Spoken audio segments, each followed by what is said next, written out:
ಬಂದಂತಹ ಕಿಲ್ಬಿಷ. ಆ ಕಿಲ್ಬಿಷಕ್ಕೆ ಅನುಗುಣವಾಗಿ ನಿಮ್ಮ ಗುಣವಾಯಿತು.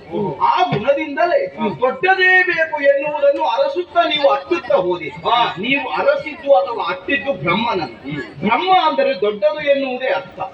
ಯಥಾರ್ಥವಾಗಿ ಎಲ್ಲವರು ದೊಡ್ಡದು ಬೇಕು ಎನ್ನುವುದನ್ನೇ ಬಯಸುವುದು. ದೊಡ್ಡದ್ದು ಸಿಕ್ಕದೇ ಇರುವಾಗ ದಕ್ಕಿದ್ದು ಸಾಕು ಎನ್ನುವ ಹಾಗೆ ಭಾವಿಸುವರು. ಅವನು ಇರದೇ ಇರುವ ಕಾಲದಲ್ಲಿ ನಾನು ಸಿಕ್ಕಿದ್ದೇ ಸಾಕು. ಹಾಗಾದ್ರೆ ಸಿಗುವುದು ಏನು? ಕೊನೆಗೆ ಸಿಗುವುದು ಅದು ಮುಕ್ತಿ. ಹಾಗಾದ್ರೆ ನನ್ನಲ್ಲಿ ಅರಸುತ್ತಾ ನೀವು ಬಂದದ್ದು ಮುಕ್ತಿಯನ್ನು ಎನ್ನುವುದು ಯಥಾರ್ಥದ ಅರಿವಾಯಿತು. ಆದ್ದರಿಂದಲೇ ನೀವು ಈಗ ಬದುಕನ್ನು ಆಶಿಸಲಾರಿ, ಸಾಯುವುದಕ್ಕೆ ಸಿದ್ಧರಾಗಿ ನಿಮ್ಮೊಳಗೆ ಇದುವರೆಗೆ ಇದ್ದ ದೌಷ ಎನ್ನುವುದು ನಾಶವಾಗಿ ಅದಕ್ಕೆ ಜ್ವಲಂತ ಸಾಕ್ಷಿಗಳು ನೀವೇ ಆಗಬೇಕು ಎನ್ನುವ ಹಂಬಲ ನಿಮ್ಮದು.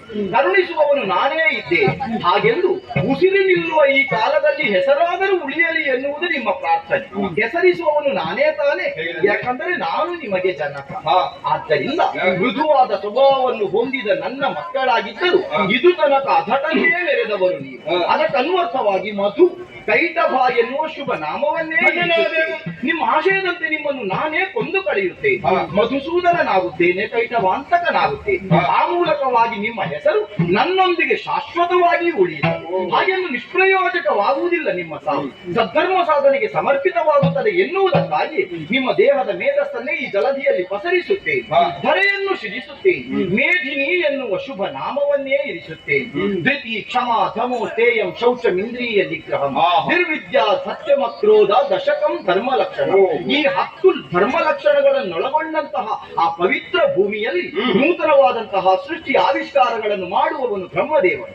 ನಾಭಿನಾಳದಲ್ಲಿ ಅಡಗಿರುವ ಅವನನ್ನೇ ಹೊರಬರಿಸಿದ್ದೇನೆ. ಸೃಷ್ಟಿಯ ಕಾರ್ಯಕ್ಕಾಗಿಯೇ ಸತ್ಯಲೋಕದತ್ತ ಕಳುಹಿಕೊಟ್ಟಿದ್ದೇನೆ. ಮೊದಲ ಐಕ್ಯನಾದವನು ಹರಲೋಕ ನಿಯಂತ್ರಕನಾಗಿ ಕೈಲಾಸವಾಸಿಯಾಗುತ್ತಾನೆ. ಪಾಲನಾಕರ್ತೃವಾಗಿ ನಾನು ವೈಕುಂಠದಲ್ಲಿ ನೆಲೆ ನಿಲ್ಲುವ ಮೊದಲು ನಿಮ್ಮ ಅಂತರಾರ್ಥವನ್ನು ಅರ್ಥವಿಸಿಕೊಂಡು ಪೂರೈಸುವುದಕ್ಕಾಗಿ ಇದೋ ನನ್ನ ಜಂಘಾ ಪ್ರದೇಶವನ್ನು ವಿಶಾಲಗೊಳಿಸಿದ್ದೇನೆ. ಅಗಾಧವಾದ ಸಿಂಧುವಿನ ಒಂದು ಬಿಂದುವು ನಿಮಗೆ ಸೋಕಲಾರದು.